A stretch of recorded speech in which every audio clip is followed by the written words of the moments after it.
Straight of हॉर्मज़ के ऊपर complete control Iran का रहेगा। ईरान का इंफ्रास्ट्रक्चर तबाह हुआ है और ईरान उसकी कंपनसेशन लेगा।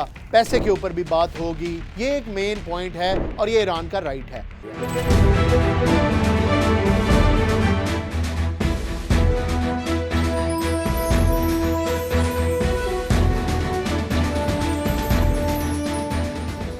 नाज़रीन, जैसे मैंने आपसे कहा था कि ये प्रोग्राम 2 पार्ट्स में होगा, तो आइए शुरू करते हैं।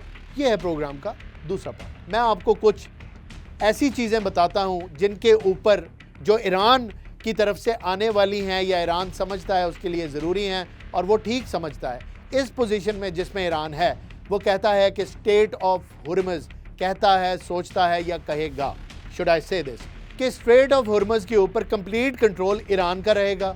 ईरान अपने बैलिस्टिक मिसाइल प्रोग्राम के ऊपर कोई बात, कोई कॉम्प्रोमाइज़ बर्दाश्त नहीं करेगा। यस, न्यूक्लियर कैपेबिलिटी को कर्टेल करने पे ईरान पहले भी माना हुआ था। अब देखना है कि उसको फोरगो करता है या नहीं। मेरे ख्याल में शायद ईरान उस पर बात कर लेगा। उसके अलावा ईरान के अंदर जितने डैमेजेस हुए हैं, जो सिविल इंफ्रास्ट्रक्चर तबाह हुआ है, ईरान उसकी कंपनसेशन लेगा। ये बहुत अहम पॉइंट है जिसको लोग ये कह के छोड़ देते हैं कि Iran, it is not about money. I'm sure it is not about money. It's an ideological war and Iran is standing up and Iran will not back down. I have said it time and again and I believe in it. लेकिन ये एक हकीकत है कि Iran का infrastructure तबाह हुआ है और ईरान उसकी कंपनसेशन लेगा। मैं आपको बार बार ये चीज़ बता रहा हूँ। वो एनालिस्ट जो ये बात कर रहे हैं कि ईरान इस पैसे के ऊपर बात नहीं करेगा, मेरा उनसे इख्तिलाफ है। पैसे के ऊपर भी बात होगी, इंफ्रास्ट्रक्चर टूटने के ऊपर और उसके दोबारा बनने पे, उसकी कंपनसेशन लेने पे बात होगी। ये एक मेन पॉइंट है और ये ईरान का राइट है। ईरान के ऊपर जंग मुसल्लत की गई थी, ईरान उस जंग की कंपनसेशन ज़रूर लेगा। अगर ये कंपनसेशन उसको नहीं मिली, ये गारंटीज़ नहीं मिली, तो बात आगे नहीं बढ़ेगी। 15 पॉइंट यूएस की तरफ से इसलिए आ रहे हैं कि उनमें से 2 या 3 मेन पॉइंट्स अगर मान ले ईरान, तो एक फेस सेविंग के साथ honourable exit is what the US is looking at. इस टाइम पे उसको अपनी इज्जत बचाना बहुत ज़रूरी है। ईरान ऑलरेडी ये जंग जीत चुका है, इसलिए जीत चुका है कि Iran stood up, it did not back down, it did not plead to stop the war, which is a victory in itself. ये बड़ी अहम बात है, ईरान ने बैक डाउन नहीं किया। वापस आते हैं अपने हमसायों की तरफ जो हमारी दूसरी साइड पे हैं, ईस्टर्न साइड पे हैं। हमारे अच्छे और मजबूत हमसाए जो एक ऐसी जंग लड़ रहे हैं जो सदियों याद रखी जाएगी और यूएस के लिए इरानियन एक्सपीरियंस उनकी टेक्स्ट बुक में पढ़ाया जाएगा आने वाले वक्तों में, ये बात याद रखिएगा। और दूसरी तरफ जो ईस्टर्न बॉर्डर पे हमारे हमसाए हैं, the ones who chose to side with the Israelis and the US at this critical juncture in history, उन्होंने बहुत ही बुरा फैसला किया। बहुत दफ़ा पहले मैं ये बात जोर दे के कह चुका हूँ। बड़े ही गलत टाइम के ऊपर जाके they sided with the Israelis and the US, जिन्होंने जंग इम्पोज की ईरान के ऊपर against the advice of all its partners in the Middle East. Turkiye ने मना किया, बहरीन ने मना किया, सऊदी अरेबिया ने मना किया, कतर ने मना किया।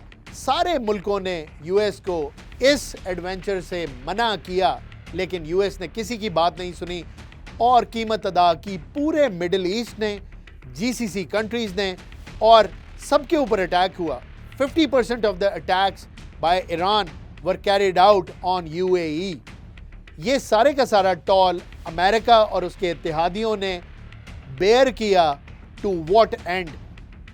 इसके ऊपर आगे जाके सवाल होंगे, आगे जाके एनालिसिस निकलेंगे कि ये कंट्रीज़ अब किधर खड़ी होंगी। जिनकी प्रोटेक्शन यूएसए ने करनी थी, जिसमें वो नाकाम रहा, उसके बाद उनका क्या स्टांस होगा, ये लड़ाई कैसे ख़त्म होगी, क्योंकि इजराइल की गारंटी देना बहुत मुश्किल है। एक हाफ हार्टेड और लूक वार्म किस्म का रिस्पॉन्स उसने अपने मेजर पार्टनर यानी कि यूएसए को दिया, ये कह के कि हाँ मैं तैयार हूँ, मैं भी सोचूंगा और मैं हमला नहीं करूंगा। लेकिन तवातर के साथ हमले यूएस के भी और इजराइल के भी ईरान के ऊपर जारी हैं। ईरान का जवाब भी जारी है। बात कहाँ पे रुकेगी? उन्होंने एनर्जी साइट्स के ऊपर हमले नहीं करने, जो कि अब तक तो नहीं हुए, लेकिन अगले 4 दिन में क्या होता है इसका कुछ पता नहीं। यहाँ पे बात ये एनालिसिस देना ज़रूरी है कि इस टाइम पे ईरान एक अच्छी पोजीशन में है, पाकिस्तान एक पोजीशन ऑफ प्रोमिनेंस में है, India is nowhere to be found.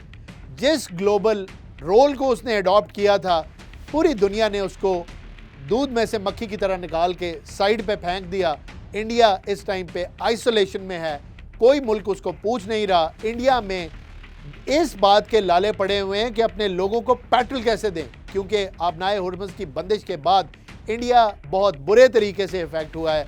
India के अंदर एनर्जी क्राइसिस एक बिल्डअप हो रहा है।